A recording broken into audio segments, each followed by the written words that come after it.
nós aqui, Travês, com vocês. Oi, gente. Gente, muito bom estar aqui com vocês para mais um episódio super agradável, super gostoso, que tô louca para falar quem é que tá aqui do nosso ladinho. Mas antes de falar quem tá aqui do nosso ladinho, nós vamos agradecer aos nossos patrocinadores que compraram o nosso sonho e nos ajudam a estar aqui realizando este sonho. Alianzo e Acervo Conexão Home, que olha, Acervo Conexão Home, todo mundo que chega aqui fala assim, nossa, que cantinho gostoso, parece aquele cantinho da casa, uma sala, um quartinho, um aconchegante. O que eu mais queria ouvir na escolha, Guguinha, né, dos móveis era aconchegante, que é o lugar que a gente imaginou, tem que ser um lugar aconchegante. Então, Acervo Conexão Home, muito obrigada. E a gente queria agradecer também o apoio da Bela Paulista. Obrigado, que vai viu? engordar a gente aqui, né, meu Deus? Sim, deixa pra lá. Bom, já aperta o sininho. Compartilha, comenta, tira todas as suas dúvidas aqui que a gente vai responder tudo, tá? A gente vai começar aqui com uma situação vivida por mim com as minhas filhas, né? Parte deste princípio. E estávamos numa viagem uma vez, um lugar que elas amam muito, e um calor insuportável, cada um com a sua roupa e tal. Olhei para uma delas e vi que ela estava com uma blusinha muito fininha, né? E me incomodou, já começa aí, porque me incomodou, não incomodou ela. Ô filha, põe um top, né? Ou então troca de blusa, porque eu acho que pro lugar que a gente vai, assim, talvez você não se sinta confortável, tá? A blusa é muito fininha, tá marcando muito, né? O seu peitinho. Ai, mãe, que machista. Ai, isso quer dizer que agora eu vou ser obrigada a usar sutiã? Ela é bem expansiva, sua irmã, né? Vou ser obrigada a usar sutiã? Eu falei, não, minha filha, não é isso. É porque não é legal. E aí, para explicar essa situação, para explicar para ela que a gente vive numa sociedade machista, ela tem razão, que a gente vive num lugar cheio de tarado, o homem não pode ver mulher sem sutiã, que já fica olhando, parece que nunca viu um peito na vida, né? Não falei com essas palavras, tentei explicar do meu jeito, discussão, papo. Falei, minha filha, é o seguinte, ou você troca a blusa, ou você coloca um top, não tem problema, você tem duas opções. Essa que você está é que não dá. Aí correria, arruma as coisas para sair, vamos pro carro, chegou o carro, todo mundo, olha para trás. Ela não trocou a blusa. Você acredita? Ela me afrontou. Ela é assim. Não trocou. Só que a gente já estava no carro, já estava tudo para sair, correria. Fiquei quieta, não falei nada. Porque eu acho que agora você vê. O que eu acho que eu tinha que fazer era... Amor, peraí, não vamos não. O que eu falei com você, mocinha? Você não fez o que a gente combinou. O que eu falei para você? Então, por favor, você volta lá e vai trocar de blusa. Eu não fiz isso, que ia constranger, ia ter briga, ia atrasar tudo. Aí eu fiquei quieta. E fiquei engolindo aquilo ali. Não gostei dessa atitude dela, de me afrontar. Foi assim que eu senti. Mas também, ela tem toda a liberdade do mundo de ficar sem sutiã. Eu sou uma pessoa que não gosto de sutiã. Eu só uso assim quando eu acho extremamente necessário, muito mais pelos outros do que por mim mesma. Hoje eu já estou chegando num patamar que eu falo, como ela, não estou nem aí. Ela falou assim, eu não estou nem aí para quem ficar olhando, não tenho problema com isso. Eu falei, olha que linda, né? Mas enfim, as mulheres, as adolescentes mulheres sofrem mais nessa sociedade que a gente tenta melhorar? Olha, como boa estratégia de um psicólogo, eu vou responder essa pergunta fazendo outra pergunta e vou fazer para você aí. As mulheres, independente do período da adolescência ao longo da vida toda, será que elas sofrem mais? Se a gente for olhar os índices, os dados, as estatísticas, onde a desigualdade salarial, a desigualdade de oportunidades, a quantidade numérica de assédios, violências das mais sutis, as mais graves, a gente vai responder que de forma coletiva, sim, as mulheres sofrem mais. De forma individual, aí cada uma delas vai ter que responder por si, mas se a gente pensar então na adolescência, talvez aí a gente já tenha uma resposta. Bom, então, com essa resposta aí que a gente vai, até o final do episódio, a gente vai, pelo menos, dar umas dicas aí para o pessoal que está assistindo, querendo essa dica, como eu, nossa, nesse dia sofri tanto. Mas tem essa pessoa maravilhosa que está aqui hoje para contar um pouco da história dela, que é uma história incrível, uma pessoa que começou a trabalhar com 12 anos de idade. Hoje que eu tenho filhas, eu acho que quando eu comecei, que eu tinha 15, já era pouco. Ela tinha 12, meu Deus do céu. É uma pessoa que mora no meu coração, num lugar muito especial e que é muito mais que uma amiga, é família, porque é assim que a gente sempre se tratou desde o início, desde o primeiro dia do nosso teste de Paquita, né, Juliana Baroni? Vou começar chorando hoje, gente. Eu e a Bianca passamos. A Bianca me viu. Eu cheguei para ser Paquita de 11 para 12. Uma menina, eu brincava de Barbie ainda. Então, você assistiu a minha transformação. É verdade. E ali, muita coisa aconteceu. Mas, assim, quando eu vejo a Bianca, parece que eu nunca deixei de ver, sabe? Que a gente está um tempo sem trabalhar juntas e tudo meio... A gente sempre se acompanha, mas passamos um período tão importante da nossa vida juntos que a nossa história está selada para todo sempre. Pra então, todo sempre. A gente vai se acompanhar para sempre. Ô, Ju, e como que foi você... Saiu de Limeira, uma cidade gostosa, interior de São Paulo, né? Uma família linda. E, de repente, cai no RJ, como diz Fernanda, Rio 40 graus, cidade maravilha da beleza e do caos. Como que foi para você essa transformação toda? O que mais, assim, acho que essa palavra é forte, te afrontava? O que, né? As diferenças... Quais foram essas diferenças que impactaram você? Impactaram. Estou impactada. Olha, o que me impactou, né, em ter me tornado Paquita. Primeiro, assim, culturalmente era uma diferença muito grande. Eu tinha uma vida regrada, com rotina. Tinha horário para comer, horário para dormir, eu tinha minhas atividades, tinha escola, horário para fazer lição de casa. Eu cheguei no Rio sem mãe, para começar. Porque minha mãe ficou em Limeira, meu pai foi comigo, mas um cuidado... meu pai foi maravilhoso comigo, cuidava de mim o melhor que ele podia, mas cuidado de mãe é outro olhar. Então, às vezes, eu pego as primeiras fotos, assim que eu cheguei no Rio para ser Paquita, eu toda descabelada. Coisa que mãe não deixa, Coisa que mãe não deixa. Sabe, um bermudão, uma coisa assim, meio de qualquer jeito. Aí eu falava, o que você quer comer? Eu queria comer, sei lá, hambúrguer. Ele deixava, minha mãe ia mandar um arroz com feijão, né? Então, assim, tiveram umas diferenças estruturais. Na escola eu sentia muito... Porque muito diferente a escola do Rio, né? Eu senti muito, eu tive vontade de voltar para São Paulo. Tinha uma bagunça que podia... Eu estava em escola pública, uma escola muito rígida. Eu também. E aí eu cheguei lá, escola particular, era uma bagunça. Os alunos mandavam mais do que... Não tinha uma hierarquia tão grande quanto na minha escola. E eu entrei, eu era famosa, então todo mundo ficava em cima de mim. Foi muito difícil. Eu só vivi, depois que eu fui elaborar, usando um termo que é muito da tua área, depois é que eu fui elaborar, mas assim, foi um susto, uma mudança repentina de lugar, de casa, ficar sem mãe, sem meus irmãos, mudança cultural, e eu tinha acabado de menstruar também.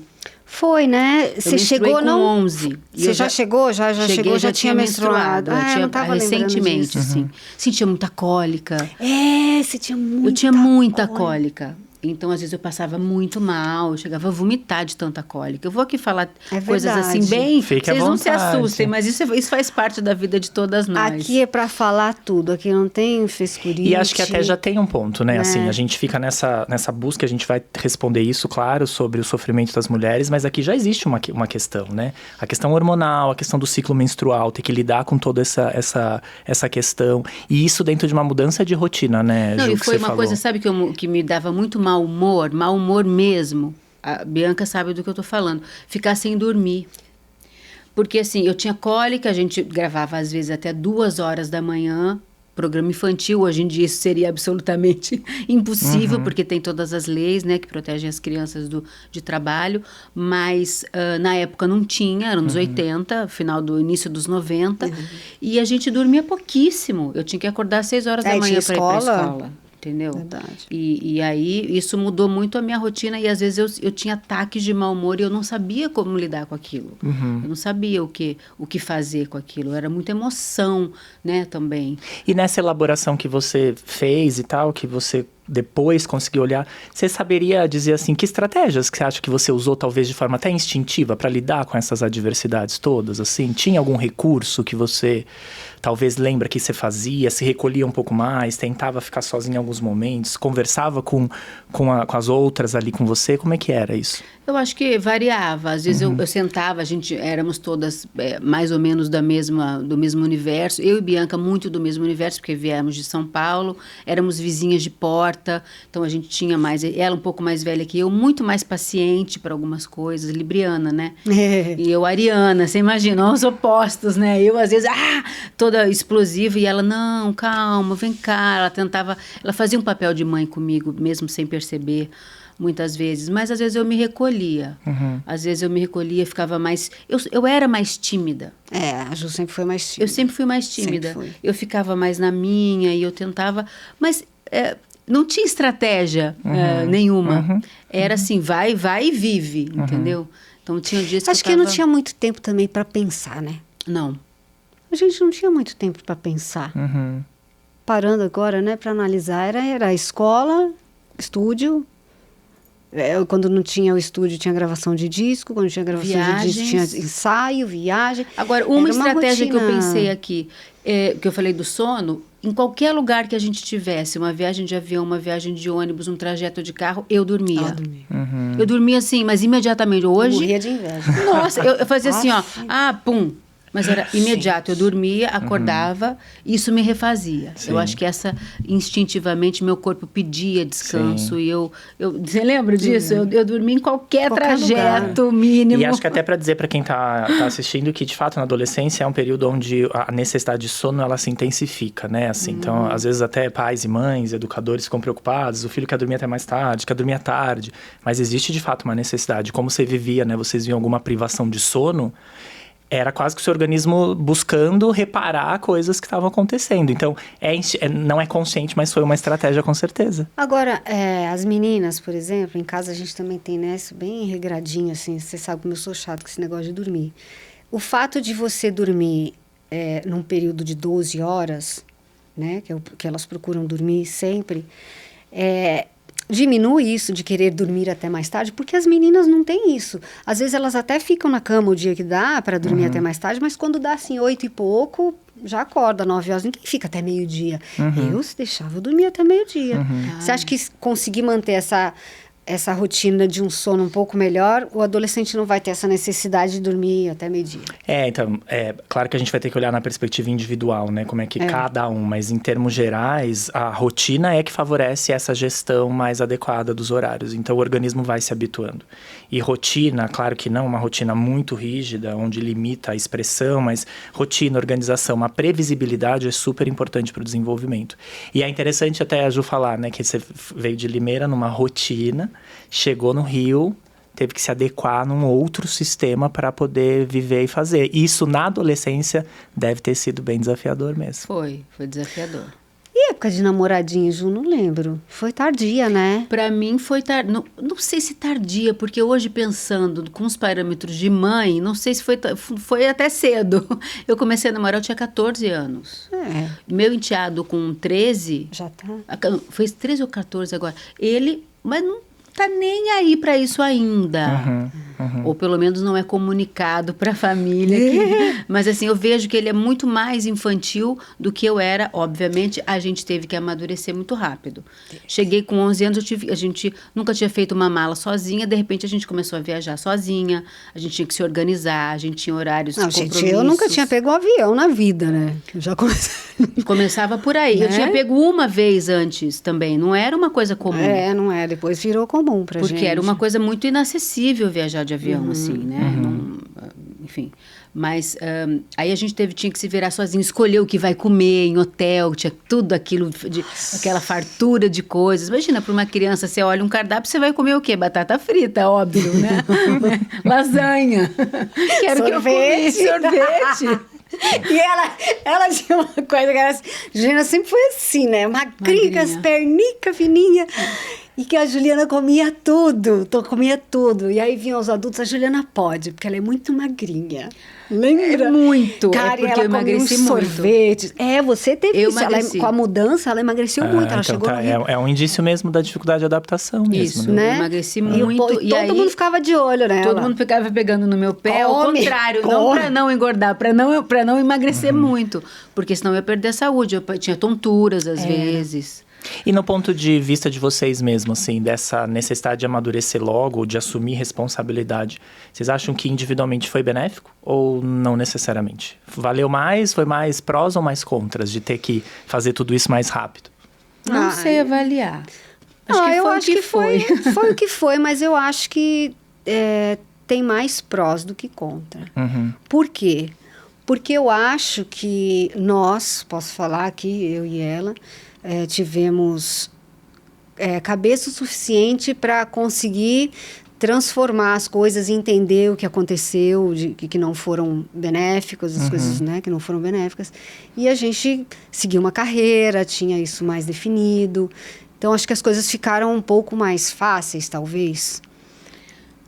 Eu acho que a gente começou a dar conta da vida, assim, muito rápido, né? E assim, a mudança, a Bianca teve a família junto, mas ela meio que era líder da família. Então, eram muito, além de ser Paquita, tinham outras responsabilidades que a gente acabou assumindo muito nova, que quase ninguém, criança não assume esse tipo de responsabilidade, né? Em relação à sua própria família e tudo. Então, mas eu acho que foi bom. Não foi ruim. A gente brincava, a gente gostava de fazer aquilo. Aquilo era um trabalho, mas também era um prazer. Também era uma diversão. Também era... E foi a oportunidade que a gente teve. Como é que a gente não ia agarrar essa chance que todas as meninas da nossa geração queriam? Você queria ser... Como que foi que você entrou? Eu não lembro. Eu queria muito. Você queria muito. Você estava na turma do queria. Eu queria muito, eu queria. E aí você que foi atrás, sua mãe que te ajudou, como que os seus pais te influenciaram para você realizar esse sonho? Não, porque foi assim, o meu pai sempre teve um flerte com o mundo artístico, porque ele era um grande cantor, meu pai. Ele tinha uma banda quando era jovem e tudo, então isso ficou como se fosse uma frustração para ele, de não ter seguido carreira artística. Então, na minha formação, tem esse dado. Tipo, a gente estava sempre cantando juntos nas festas de família e tal. Eu sabia do sonho dele e era um sonho meu também. Eu já fazia toda a apresentação da escola, eu estava metida no meio, sabe assim?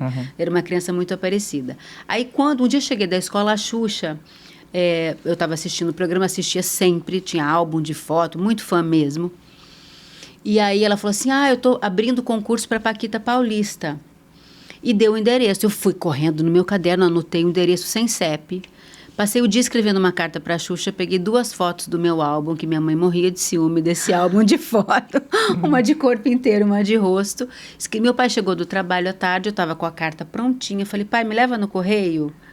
Aí ele falou assim, mas para quê? Eu falei, eu quero mandar uma carta para ser Paquita. E ele fez assim, tá bom, eu te levo. Tadinha, eu não vou, né?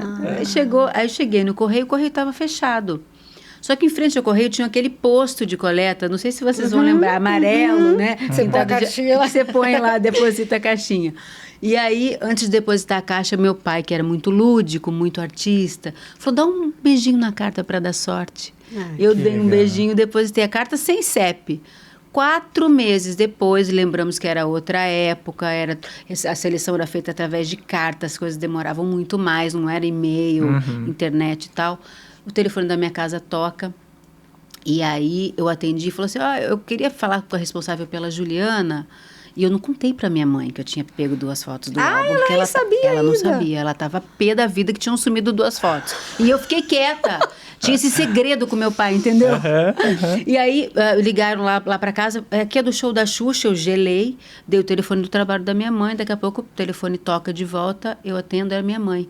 Juliana, estão passando trote no trabalho, eu tô em reunião. Falei, mãe, então, sabe aquelas fotos que sumiram? Eu mandei pra ser Paquita, é do show da Xuxa mesmo. Ela ligou pra lá, e aí essa história a Bianca conhece bem, que marcaram um teste na Sunshine, eu saí de Limeira, vim pra cá. Eram, sei lá, 10 mil candidatas por cartas, não dá para estimar quantas cartas eles receberam. Selecionaram 1.200 meninas, entre elas nós 2. E nós ficamos fazendo teste nesse dia, testes e testes com o Berry de coreografia, de passarela. Enfim, no final desse dia ficamos só 5 meninas. Foi. E nós 2 entre as 5. E depois, uma semana depois, a gente volta para São Paulo. Bianca morava aqui. Fizemos teste com o Michael Sullivan de canto. Você imagina, o Michael Sullivan, o responsável, ele e o tio Formiguinha Paulo Massadas, pelos maiores hits dos anos 80. Fizemos teste de voz com eles. E depois de mais uma semana, nós fomos para o Rio. Nossos pais autorizaram a nossa ida para o Rio só com a produção da Xuxa. Então fomos lá, 5 candidatas, viajar de avião, ficar hospedada num puto hotel em Copacabana, gravar 3 programas com a Xuxa. E no final do último programa eu fui escolhida a Catuxa Jujuba. E aí? Maravilhoso, com um sonho, né? E aí ela já ficou no Rio. Você não veio embora na hora? Eu voltei com vocês. Voltou, né? Cheguei em Limeira, a rua da minha casa, eu era uma menina comum, tá? 3 dias depois eu cheguei, tinha uma banda na porta da minha casa, a rua da minha casa parada, lotada de gente, pessoas que estudavam comigo na escola chorando ao me ver. Eu não entendi nada. Foi literalmente uma mudança da noite pro dia. Né? Eu não entendi nada. E aí, como é que faz? Minha mãe entrou em pânico, falou, minha mãe libriana, né? Trabalhando numa fábrica de chapéu em Limeira, que não tinha filial lugar nenhum. Falou, cara, eu não vou conseguir mudar para o Rio. Meus irmãos menores que eu. Meu irmão na época tinha 7, minha irmã 1 ano e meio. Nossa. E aí o meu pai conseguiu transferência do trabalho e se mudou comigo para o Rio. Mas até meu pai se mudar comigo para o Rio... Eu tô contando essa história, mas isso é pano para muito material para o programa, né? Aí até eu conseguir mudar para o Rio, meus pais não conseguiram se estruturar imediatamente. Eu morei na casa da Xuxa primeiro. Aí na casa da Xuxa, eu fã, não conseguia comer. Xuxa comia comida japonesa, macrobiótica. Eu era do arroz, feijão, bife e batata frita. E eu só ficava assistindo. Tomava banho de piscina com a Xuxa, ficava assistindo a Xuxa o dia inteiro, ao vivo ali, né? Aí um final de semana ela falou assim, Jujuba, você tem biquíni? Eu falei, tenho. Então, arruma uma malinha que a gente vai sair. Daqui a pouco, Bibi, na porta da casa dela. Quem que estava dirigindo pra gente ir para Angra juntos? Eu, Xuxa e essa pessoa. Ayrton Senna do Brasil. Então, quer dizer, nós vivemos coisas surreais. Nessa idade, então, aí eu fui vivendo, tinha hora que eu não sabia se eu estava sonhando, se eu estava vivendo, o que estava acontecendo. Aí meus pais se estruturaram, meu pai foi. Aí, depois eu morei na casa da Letícia Spiller, fiquei 1 mês nessa, e aí meu pai conseguiu alugar um apartamento e a gente começou a se estruturar no prédio em que depois 1 mês depois a Bianca foi escolhida e nós fomos morar vizinhas de prédio. Tudo isso para dizer o seguinte, e aí? Como é que se elabora tanta mudança em tão pouco tempo, com 11 anos, acabada de menstruar e longe da mãe, e vivendo um sonho, e era tudo que eu mais queria na vida. Então, quando você tem certeza do caminho, você ganha força, você tem essa força quando você sabe que você está no flow da vida. Sim.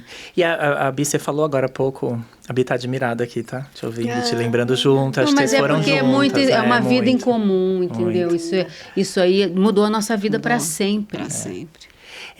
Profissionalmente é um relato que faz a gente pensar no impacto de fato que isso possa ter tido, mas acho que você trouxe o ponto X, né? Que é o querer, ter um querer, houve um querer. Então, mesmo que as mudanças, né, trouxeram desafios, tinha um querer que sustentava isso. Mas você falou agora há pouco que o tímido queria e o tímido não queria. Tem o tímido das pessoas que não queriam ou não? O quê? Você falou agora há pouco, assim, você falou, você é do time que queria? Não, mas sabe por quê que eu vou explicar? Porque algumas meninas que foram escolhidas Paquitas estavam passando na rua e alguém falou, quer ser Paquita? Pode ser, eu quero. Tá. Não, porque... eu pesquei, demorei aqui pra pesquei. É porque eu não tinha esse sonho de ser Paquita, né? Eu tinha 15 anos, muito tímida, ginástica olímpica, minha tia falou assim, isso é muito tímida, eu vou pagar um curso pra você de modelo manequim pra ver que se, né... desinibe um pouquinho, Fui fazer o curso, ouvi Xuxa falando, minha mãe que falou, olha aí, ó, você não tá fazendo negócio de modelo e manequim? A Xuxa tá precisando de gente lá. Falei, mãe, isso não vai acontecer nunca, impossível. Comentei com a minha professora de educação física, salve os professores, sempre, né, de olho nos seus alunos.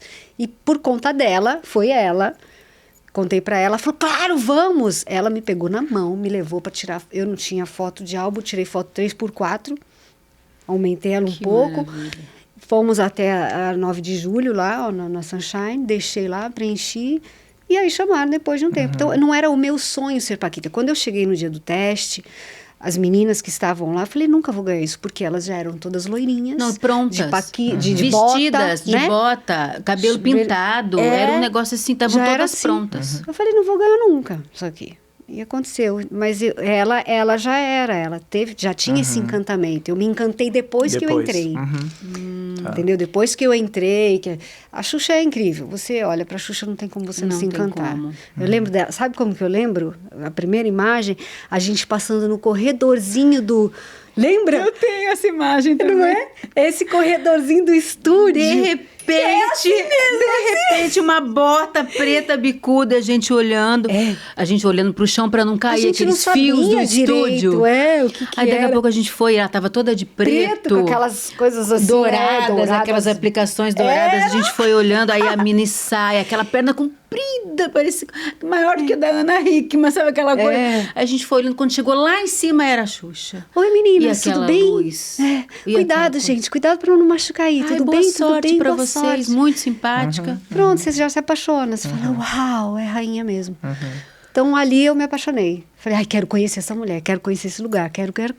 E aí, foi descobrindo o querer ali. Fui descobrindo o querer ali. Agora, uma pergunta pra vocês. E aí, Ju, pensando nessa questão do nosso tema de hoje, que é, né, o desafio das mulheres enquanto adolescentes, né? A adolescência da mulher. Se vocês não fossem mulheres e tivessem vivido essa mesma experiência, ia ser diferente, vocês acham? Ia mudar? O fato de serem mulheres e de viver isso sendo uma mulher em formação, trouxe alguma questão para vocês? Olha, eu não sei responder essa pergunta, porque eu convivo agora muito intimamente com meu enteado, né? Que é um menino sensível. Para ele também teria sido intenso, eu fico imaginando assim, né? Porque é claro que eu responderia e de imediato, sem nenhuma vivência com nenhum menino nessa idade, eu ia dizer, óbvio que foi mais intenso para mim, mas não sei.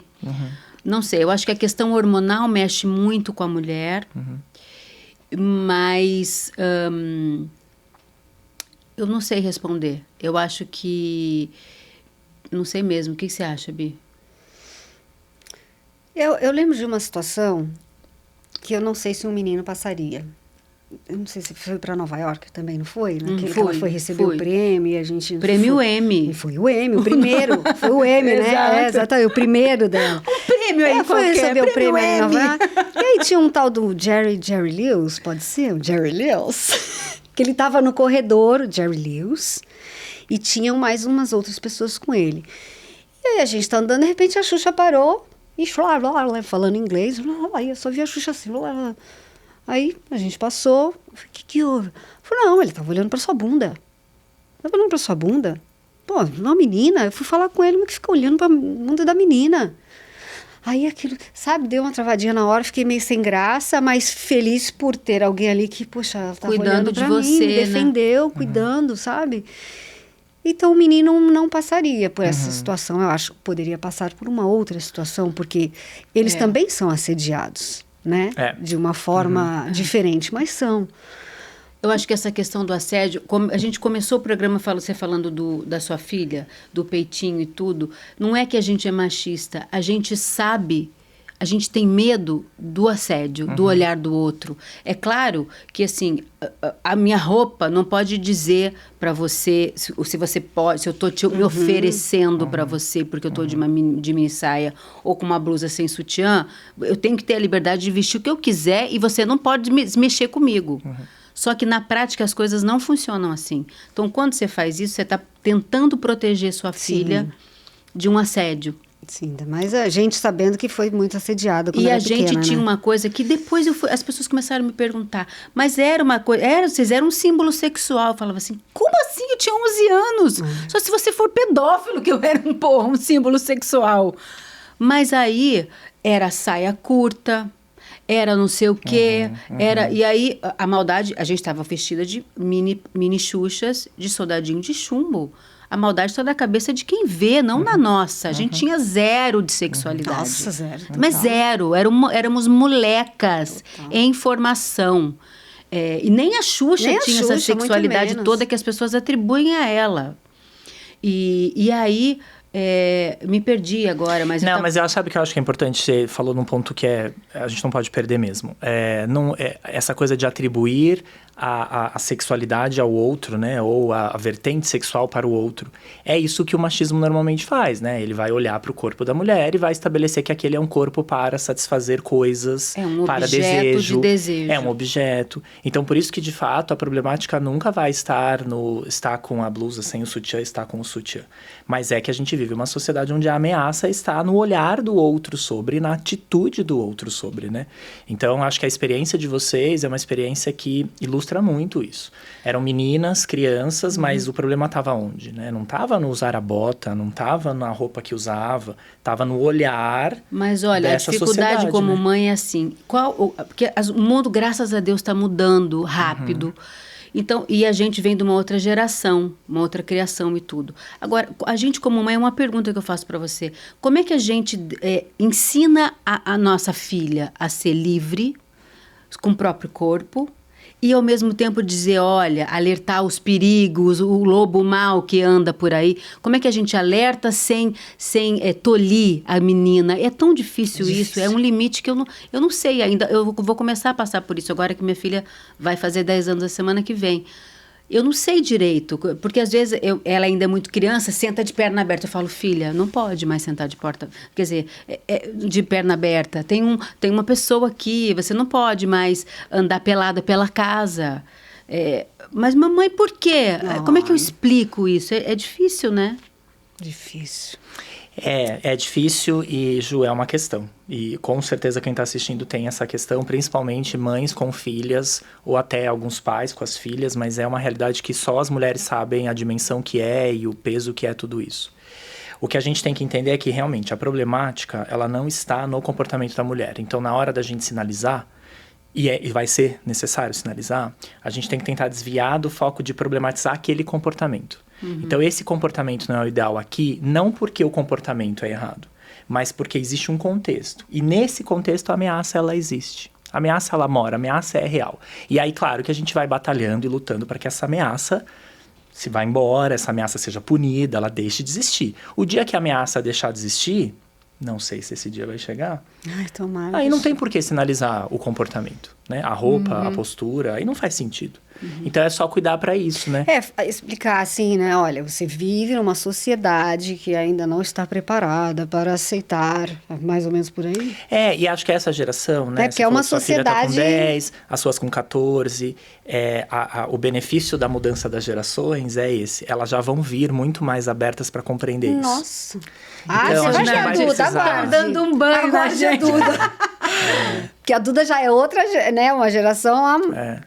Depois das meninas já. E isso é muito interessante de perceber, porque muitas pessoas têm receio, né, de falar sobre o corpo, sexualidade para criança e adolescente.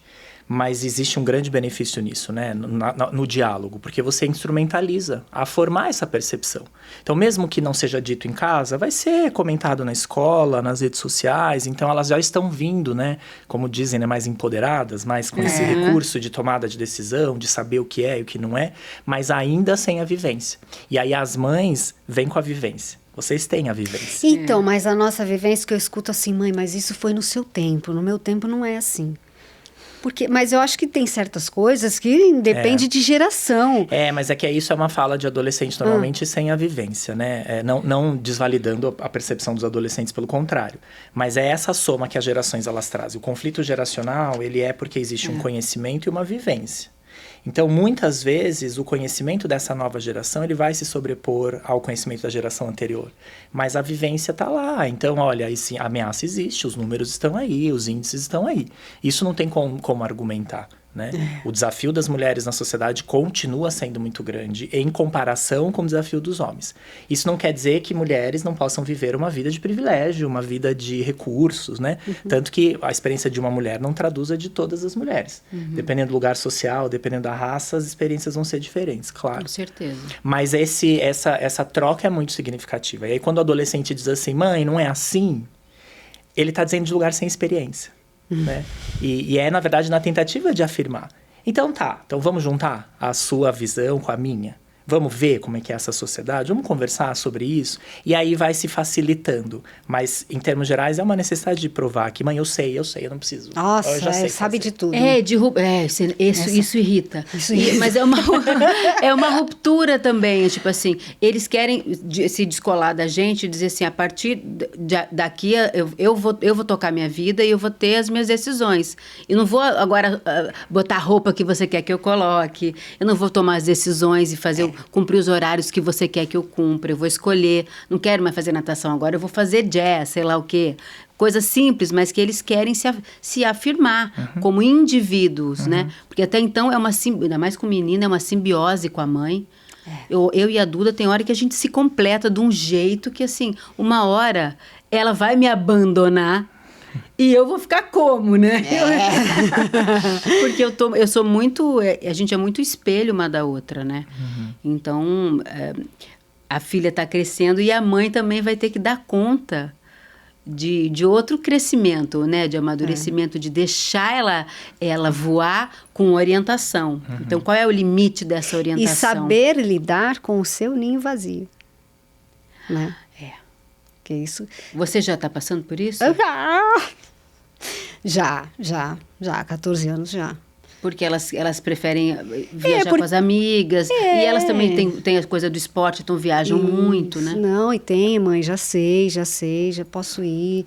Né? Tem a festinha, às vezes tem o papo, como são duas, tem o papo entre elas que eu não faço parte. Entendi. Então, já tem muito isso em casa. Antes, no esporte, a gente acompanhava, eu segurava a bolsa, um peso do caramba, mas ia feliz da vida. Agora eu não posso segurar. Isso por regras mesmo.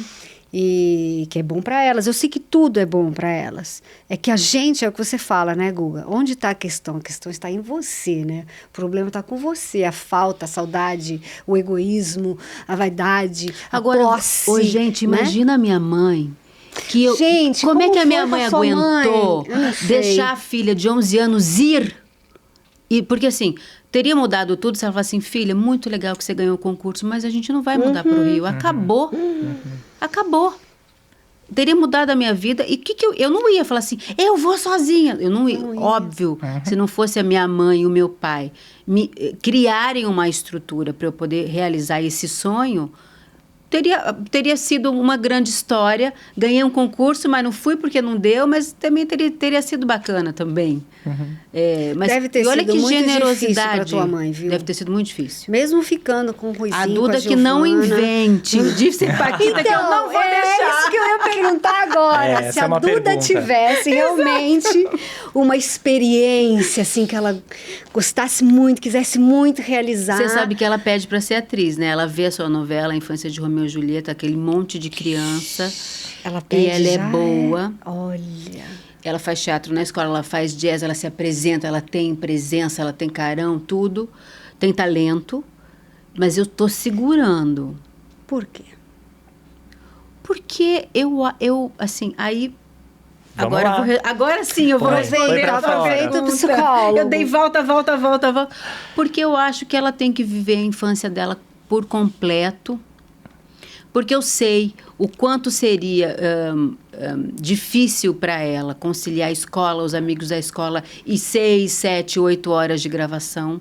Ela não teria esse espaço para criar, para ficar no quarto dela brincando, para encontrar as amigas.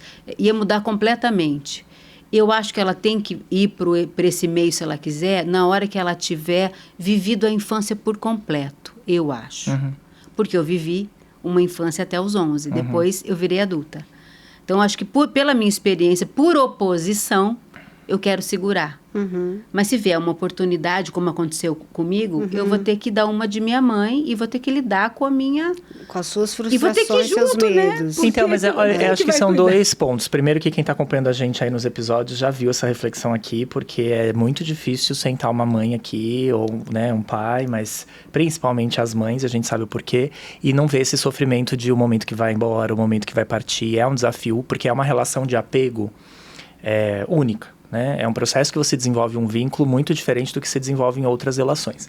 Não para todo mundo, porque tem mães e mães, né? Mas então é um desafio mesmo. Agora, dando talvez uma orientação, né? O que a gente fala tecnicamente é que é isso. O ideal é que a gente possa viver as fases de acordo com a necessidade que o organismo pede. Então, a infância que a gente entende que vai de 0 a 12 anos, né, 13, dependendo do adolescente, da criança, é um período a ser vivido dentro de um ambiente muito mais seguro, muito mais controlado. Porque, querendo ou não, o ambiente de trabalho, e claro, o que vocês viveram, apesar de todas as questões divertidas, né, e etc., é um ambiente adulto. Ele é um ambiente adulto. As demandas são de adulto, as necessidades são de adulto. As cobranças, os olhares, as lideranças são todas adultas ali. Então, o ritmo não é muito propício mesmo. Por isso que a legislação foi mudando, né? Ainda bem. Para ir adequando, exatamente. Porque, apesar da experiência individual, o que a gente viu, estatisticamente, é que gera um impacto. Né? Por isso que a sua preocupação com a Duda é coerente, é importante coerente, ela viver. Claro. É importante. Mas é desafiador, né? Não deixa de ser desafiador. Eu atendo à vontade, eu seguro, e aí é um processo que vocês vão ter que ir elaborando mesmo. Mas ela falou que se tivesse uma oportunidade como surgiu para ela ia se virar com os problemas dela, mas ia ajudar a Duda a realizar, né? Eu não ia conseguir. De uma outra forma, né, Ju? Com certeza ela ia estar mais preparada, eu acho. Eu acho que sim, do que meus pais estavam, né? Na época, com certeza. Porque eu já vivi essa história, né? Então, talvez eu pudesse dar um suporte diferente, né? O seu enteado tem, que você falou, Tem quantos 13, anos? 13. e a minha Não, peraí. São 2, né? 14 e ela 12. Como que é você lidar com os enteados? Olha, Porque eles são adolescentes, né? eles são adolescentes. Ele, como eu falei antes, ainda não está apontando muitas características novas. Ele ainda é muito para dentro da família, ainda é muito criança, no bom sentido da palavra. E ela, por ser menina, já está à frente dele. Nas relações, no jeito. Ela está mais adolescente que o irmão de 14. E aí, às vezes, ela fecha a porta do quarto. Ela começou a apontar para caminhos que eu vejo e eu reconheço, mas ainda muito sutilmente. Nenhum dos dois entrou totalmente na adolescência ainda. E a minha filha agora, que é sempre muito... Eles não são meus irmãos, eles são irmãos inteiros. Não sei como é que é a sua relação com as meninas, mas a convivência deles é muito bonita, assim. E na pandemia nós moramos juntas. Eu hoje sou a melhor amiga da mãe deles. Que legal, que legal. Mesmo. Então, a gente tem uma troca bacana. Mas a minha filha, ela começou a sentir, porque antes ela e a irmã era uma coisa assim, brincavam juntas. De um mês para o outro, vamos dizer assim, a irmã começou a ter outros interesses. E a minha filha ainda ficou na infância de 10 anos. Então, às vezes, ela, para se comunicar com a irmã, ela brinca mais de maquiagem, que é uma coisa que a irmã gosta. Ela continua tentando buscar manter atenção. Próximo, né? Isso, da irmã. E, às vezes, a irmã... De 12, não quer brincar com ela, porque ela tem 10, e porque os interesses são outros, e a conversa muda. Né? Então, às vezes, que você eu como mãe... intermedia tudo isso? Eu tento não fazer nada, mas eu olho, às vezes, eu falo assim, tadinha da minha filha, ela tá meio excluidinha ali. Mas eu falo, eu não posso me meter, é uma dinâmica entre os irmãos. Quanto menos eu me meter, melhor para eles vão ter que se virar. Sabe aquela coisa? Eu tenho uma irmã mais nova também. Eu e meu irmão, a gente se unia para fazer... Que é uma coisa muito inocente, mas fala assim, ela vem a pequena... Eram os adultos, né? Os adultos. Mais velhos, né? Acontece isso. E é totalmente saudável e normal que aconteça. Sim. Então, eu como mãe, eu sou mãe só dela, não sou dos outros. Então, ainda tem uma coisa de, a minha filha. Eu tenho que tomar muito cuidado para eu não ser uma mãe imatura e me meter e piorar a situação, né? Porque não tá ruim. Eles têm que se virar entre eles, né? Tem uma dinâmica de irmãos que eu não devo e não posso me meter, né? Quais são os sonhos da mãe Juliana para com a Duda? E quais são os sonhos, os desejos da pequena Duda? Olha, o desejo da pequena Duda tá mais fácil de responder para mim, porque ela fala muito. Ela quer ser artista, É mesmo. cantora, ela fala muito isso. Eu não sei como é que isso vai se dar ao longo da vida, mas ela fala que ela quer ser artista, também por espelhamento comigo, eu acho. Ela quer ser artista, ela quer ser atriz, ela gosta desse universo. Ela quer ter um canal no YouTube, eu que não deixo, ela fica gravando vídeos o dia inteiro. Ela quer ir por esse caminho. Então tá muito claro o que ela quer. E o que eu quero para ela, eu quero o que ela quiser. O que ela quiser eu vou querer. Porque eu quero que ela seja feliz, eu quero que ela estude bem. Porque a gente conseguiu estudar aos trancos e barrancos. Eu acho escola uma coisa importante, convivência com os amigos uma coisa importante. Eu quero que ela tenha mais amigos do que eu tenho. Porque, não sei como é que foi para você isso, mas eu acabei tendo 2, 3 amigos da vida toda, porque os de Limeira eu deixei para trás, Sim. Os que eu fiz eu já era famosa, então eu não podia confiar 100% naquelas relações de amizade. Eu não sou uma pessoa que tem uma galera de amigos. Então eu acho que isso faz falta. Chega uma hora da vida que você, essa rede de apoio dos amigos faz falta. Não, então eu eu acho quero que ela que tenha mais amigos do que eu, sabe? Legal. E acho que a gente, nessa época assim também, que foi Paquita, a gente tinha bastante amigos, bastante pessoas em volta. Quando saiu de Paquita, Sumiu todo mundo. também, nossa, eu senti muito isso. Falei, gente, cadê meus amigos? Foi todo mundo embora. Porque tinha um interesse ali também. Eu sou amigo de uma Paquita, eu sou... E a gente não tinha tempo de cultivar, porque amizade é igual relacionamento, você precisa cultivar. Você precisa de dia a dia, de horas corridas, E a gente não tinha isso, tínhamos entre nós, e depois cada uma foi para um canto. Nós éramos super amigas, mas também a convivência excessiva desgastou as nossas relações na época. E aí? Aí cada acaba uma foi tudo. procurar a sua vida, né? Cada um foi cuidar da tua vida.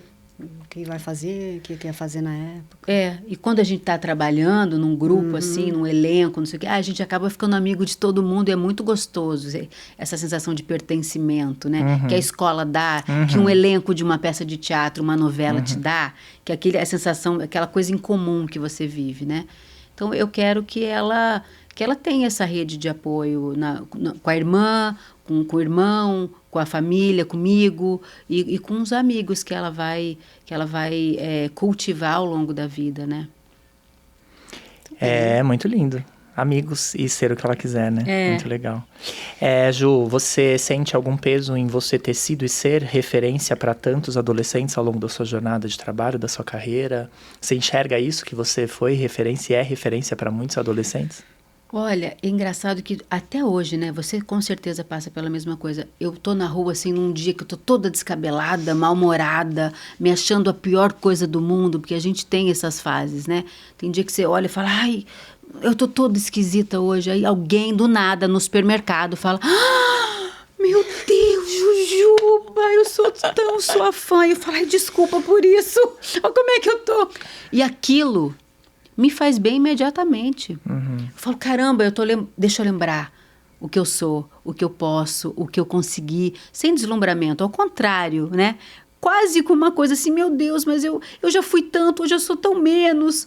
Porque isso mexeu muito. A gente era muita fama. Depois foi vida comum, de atriz e tudo também. Fizemos muitos trabalhos de sucesso, mas aquele nível de fama... Foi só ali. Foi só ali. E aquilo mexe com a cabeça. Foi só aquela geração. E só aquela geração. E a gente acaba em algum lugar se sentindo especial. Sim, com certeza. Sabe? E esse se sentir especial tem que tomar cuidado. Ele deve fazer falta em algum momento, Faz depois da falta. jornada, de falar, ué, cadê aquela sensação? Faz falta, faz falta. Uhum. Não dá para dizer que não. Faz falta você... Para autoestima é bom, né? Ao mesmo tempo, não é totalmente real, né? Porque eu influenciei, mas além de ser uma paquita, de falar no coração das crianças, mexer com a infância, com o imaginário da... O que mais que eu fiz de tão especial assim? A Ju cantava uma música que ela fazia sinais, né? Era uma música em homenagem aos surdos e mudos. Que hoje não pode mais falar surdo e mudo, né? Que hoje eu... Aí pode. Surdo, né?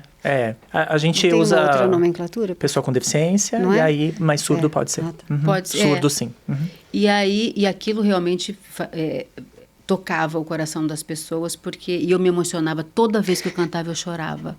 Porque eu achava aquilo... Eu estou cantando uma música, uma pessoa que não vai ouvir o que eu estou cantando. E eu fazia a linguagem dos sinais, que hoje eu já não sei mais, mas eu sabia na época. E aquilo me emocionava, mexia comigo, sabe? Quando as crianças especiais chegavam no programa e eu falava, gente, por que eu tenho tudo certo e tenho tantas questões e essa criança está aqui tão feliz, com uma privação, com uma diferença, com uma... Isso mexia muito com a gente, né? A gente, quando fazia visitas, por exemplo, ao hospital de crianças com câncer, eram situações que mexiam muito com a gente. E isso, sim, eu entendo que a gente fazia diferença. Que a gente levava uma alegria real para crianças que não tinham muito tempo para sentir alegria, sabe? Sim. Então, isso realmente era muito forte. Era bem forte. Muito bom.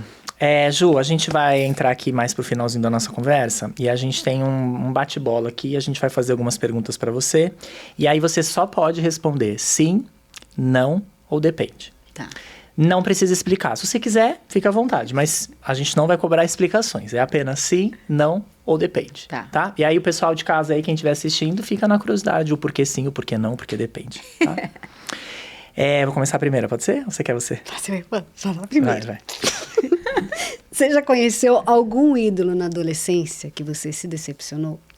Eu adoro fazer essa pergunta, Patrícia. Sim! Óbvio!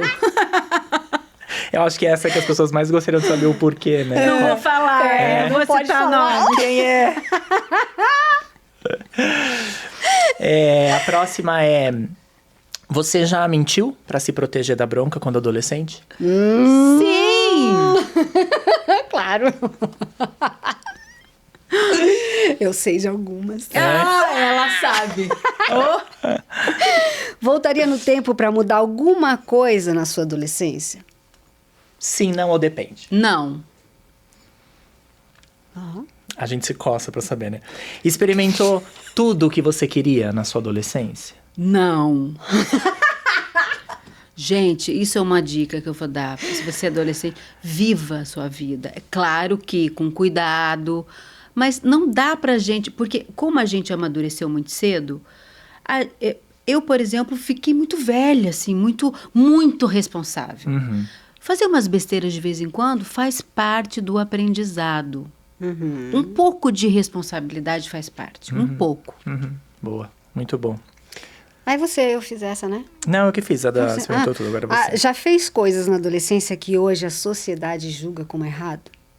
Não, fiz tudo certo. Ela era impecável. Eu fiz tudo direito. Era Coitada. muito certinha. Eu devia ter... Achou que eu era certinha? Não. Essa aqui. Eu era mais. Mas pra quê? Afinal, né, Juliana? Você nasceu em berço de ouro, né? Nossa Senhora! Essa frase, nem me lembre. Nem me Piada lembro. interna. Piada interna. Um dia eu explico. Muito bom. Nossa. Eu já contei pra ele. Isso eu já sei. Vocês já sabem. Comenta aí se vocês querem saber. Quem sabe a Ju conta pra vocês. Mas isso tem uma explicação. Acho que essa frase vem do Chaves, eu acho. Sabe assim? Juliana ama Chaves, ainda ama? Amo Chaves. Eu nunca vi alguém gostar tanto de Chaves como ela. Eu Ela conheço ria. alguns. Não, gente, ela ri De em todas chorar. as piadas. Qualquer coisa que o Chaves Até fala, hoje. nhonho. Só tem uma pessoa que gosta mais de Chaves do que eu. Meu irmão Rui. Só. Olha, que aprendeu com você, né? Muito bom. Ju, pra finalizar, a gente quer fazer um pedido pra você, pra que você dê um recado para uma adolescente, uma pessoa que está saindo da infância, entrando na adolescência, o que você acha que essa pessoa precisa saber de você? O que você gostaria que ela ouvisse? E a gente escolheu uma adolescente, a gente vai colocar aqui, para você olhar para ela e dizer para ela o que é que você acha que ela precisa ouvir, o que é que ela pode ouvir de você. Que gracinha! Olha, vai dar tudo certo. Não precisa ter medo. Porque eu morria de medo de muitas coisas. Imagina, até hoje. Até hoje eu olho para ela e falo, ai, linda, linda, linda, feliz, iluminada, na cama, cheia dos bichinhos. Aqui, ó. E assim, e sem saber o que vai acontecer. Assim, pode viver que vai dar tudo certo. Que lindo. E contrariando um pouquinho o nosso protocolo aqui, Bi, você hoje diz o que para essa adolescente que você conviveu, que você viu? O que você diz para ela? O que você acha que ela precisaria ouvir de você hoje? Eu acho que siga exatamente como você é agora. Não muda nada. Principalmente, não deixa ninguém tirar esse brilho e esse seu sorriso que ilumina por onde você passa.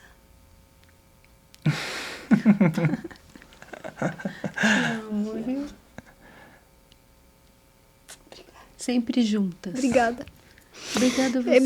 É muito forte para mim, muito emocionante. Poder estar aqui com você hoje. Pela nossa história, pela nossa convivência e porque nós somos mães. A gente criou a nossa família, né?